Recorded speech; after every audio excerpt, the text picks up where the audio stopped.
بسم اللہ الرحمن الرحیم۔ سامعین کرام، ہم غزوہ بدر کی تفصیلات پڑھ رہے تھے اور غزوہ بدر میں اسلامی لشکر جو تھا وہ زعفران تک پہنچا تھا ہماری پچھلی گفتگو میں۔ تو زعفران سے آگے بڑھ کر نبی کریم صلی اللہ علیہ وآلہ وسلم اسلامی لشکر کو چند پہاڑی موڑ سے گزر کر، جنہیں اسافر کہا جاتا ہے، دیت نامی ایک آبادی میں اترے اور حنان نامی پہاڑ نما تودے کو دائیں ہاتھ چھوڑ دیا اور اس کے بعد بدر کے قریب آپ نے نزول فرمایا۔ یہاں پہنچ کر رسول اللہ صلی اللہ علیہ وسلم نے اپنے رفیق غار حضرت ابو بکر صدیق کو ساتھ لیا اور خود فراہمی اطلاعات کے لیے نکل پڑے۔ ابھی دور ہی سے مکی لشکر کے کیمپ کا جائزہ لے رہے تھے کہ ایک بوڑھا عرب مل گیا۔ رسول اللہ صلی اللہ علیہ وسلم نے اس سے قریش اور محمد و اصحاب محمد کا حال دریافت کیا۔ دونوں لشکروں کے متعلق پوچھنے کا مقصد یہ تھا کہ آپ کی شخصیت پر پردہ پڑا رہے، لیکن بوڑھے نے کہا، جب تک تم لوگ یہ نہیں بتاؤ گے کہ تمہارا تعلق کس قوم سے ہے، میں بھی کچھ نہیں بتاؤں گا۔ رسول اللہ صلی اللہ علیہ وسلم نے فرمایا، جب تم ہمیں بتا دو گے تو ہم بھی تمہیں بتا دیں گے۔ اس نے کہا، اچھا تو یہ اس کے بدلے ہے؟ آپ نے فرمایا، ہاں۔ اس نے کہا، مجھے معلوم ہوا ہے کہ محمد اور ان کے ساتھی فلاں روز نکلے ہیں۔ اگر مجھے بتانے والے نے صحیح بتایا ہے تو آج وہ لوگ فلاں جگہ ہوں گے، اور ٹھیک اس جگہ کی نشاندہی کی جہاں اس وقت مدینے کا لشکر تھا۔ اور مجھے یہ بھی معلوم ہوا ہے کہ قریش فلاں دن نکلے ہیں۔ اگر مجھے خبر دینے والے نے صحیح خبر دی ہے تو وہ آج فلاں جگہ ہوں گے، اور ٹھیک اس جگہ کا نام لیا جہاں اس وقت مکے کا لشکر تھا۔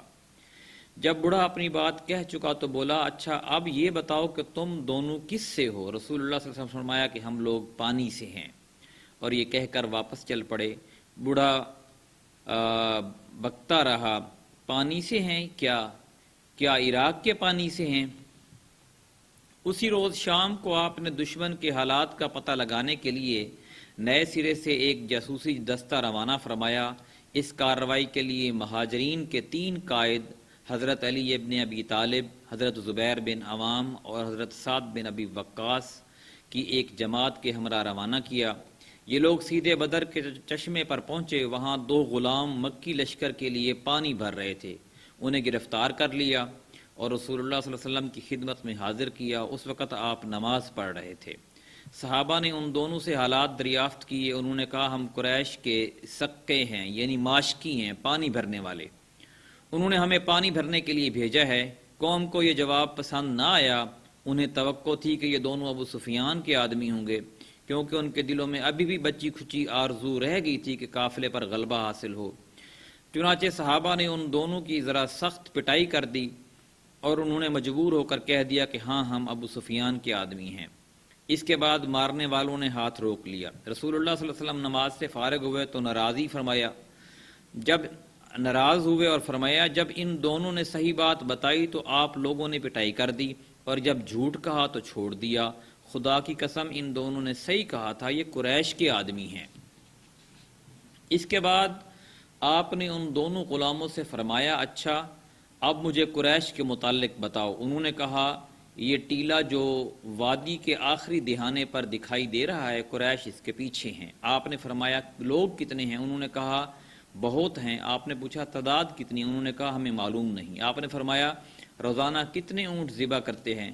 انہوں نے کہا، ایک دن 9 اور ایک دن 10۔ آپ نے فرمایا، تب تو لوگوں کی تعداد 900 اور 1000 کے درمیان ہے۔ پھر آپ نے پوچھا، ان کے اندر معززین قریش میں سے کون کون ہے؟ انہوں نے کہا، ربیہ کے دونوں صاحبزادے عتبہ اور شیبہ، ابو البختری بن حشام، حکیم بن حزام، نوفل بن خویلد، حارث بن عامر، طعیمہ بن عدی، نصر بن حارث، زمع بن اسود، ابو جہل بن حشام، امیہ بن خلف اور مزید کچھ لوگوں کے نام گنوائے۔ رسول اللہ صلی اللہ علیہ وسلم نے صحابہ کی طرف متوجہ ہو کر فرمایا، مکہ نے اپنے جگر کے ٹکڑوں کو تمہارے پاس لا کر ڈال دیا ہے۔ اللہ عز و جل نے اسی رات ایک بارش نازل فرمائی جو مشرکین پر موسلا دھار برسی اور ان کی پیش قدمی میں رکاوٹ بن گئی، لیکن مسلمانوں پر فوار بن کر برسی اور انہیں پاک کر دیا۔ شیطان کی گندگی دور کر دی اور زمین کو ہموار کر دیا۔ اس کی وجہ سے ریت میں سختی آ گئی اور قدم ٹکنے کے لائق ہو گئے، قیام خوشگوار ہو گیا اور دل مضبوط ہو گئے۔ اس کے بعد رسول اللہ صلی اللہ علیہ وسلم نے اپنے لشکر کو حرکت دی تاکہ مشرکین سے پہلے بدر کے چشمے پر پہنچ جائیں اور اس پر مشرکین کو مسلط نہ ہونے دیں۔ چنانچہ عشاء کے وقت آپ نے بدر کے قریب ترین چشمے پر نزول فرمایا۔ اس موقع پر حضرت حباب بن منظر نے ایک ماہر فوجی کی حیثیت سے دریافت کیا، یا رسول اللہ، کیا اس مقام پر آپ اللہ کے حکم سے نازل ہوئے ہیں کہ ہمارے لیے اس سے آگے پیچھے ہٹنے کی گنجائش نہیں، یا آپ نے اسے محض ایک جنگی حکمت عملی کے طور پر اختیار فرمایا ہے؟ آپ نے فرمایا یہ محض جنگی حکمت عملی کے طور پر ہے۔ انہوں نے کہا یہ مناسب جگہ نہیں ہے، آپ آگے تشریف لے چلیں اور قریش کے سب سے قریب جو چشمہ ہو اس پر پڑاؤ ڈالیں، پھر ہم بقیہ چشمے پاٹ دیں گے اور اپنے چشمے پر حوض بنا کر پانی بھر لیں گے۔ اس کے بعد ہم قریش سے جنگ کریں گے تو ہم پانی پیتے رہیں گے اور انہیں پانی نہ ملے گا۔ رسول اللہ صلی اللہ علیہ وسلم نے فرمایا تم نے بہت ٹھیک مشورہ دیا۔ اس کے بعد آپ لشکر سمیت اٹھے اور کوئی آدھی رات گئے دشمن کے سب سے قریب ترین چشمے پر پہنچ کر پڑاؤ ڈال دیا۔ پھر صحابہ کرام نے حوض بنایا اور باقی تمام چشموں کو بند کر دیا۔ صحابہ کرام چشمے پر پڑاؤ ڈال چکے تو حضرت سعد بن معاذ رضی اللہ عنہ نے یہ تجویز پیش کی کہ کیوں نہ مسلمان آپ کے لیے ایک مرکز قیادت تعمیر کر دیں تاکہ خدا نہ خواستہ فتح کی بجائے شکست سے دوچار ہونا پڑ جائے یا کسی اور ہنگامی حالت سے سابقہ پیش آ جائے تو اس کے لیے ہم پہلے ہی سے مستعد رہیں۔ چنانچہ انہوں نے عرض کیا اے اللہ کے نبی، کیوں نہ ہم آپ کے لیے ایک چھپر تعمیر کر دیں جس میں آپ تشریف رکھیں گے اور ہم آپ کے پاس آپ کی سواریاں بھی مہیا رکھیں گے۔ اس کے بعد اپنے دشمن سے ٹکر لیں گے۔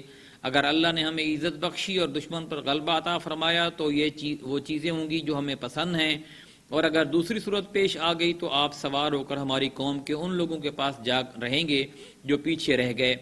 در حقیقت آپ کے پیچھے اے اللہ کے نبی ایسے لوگ رہ گئے ہیں کہ ہم آپ کی محبت میں ان سے بڑھ کر نہیں، اور اگر انہیں یہ اندازہ ہوتا کہ آپ جنگ سے دوچار ہوں گے تو وہ ہرگز پیچھے نہ رہتے۔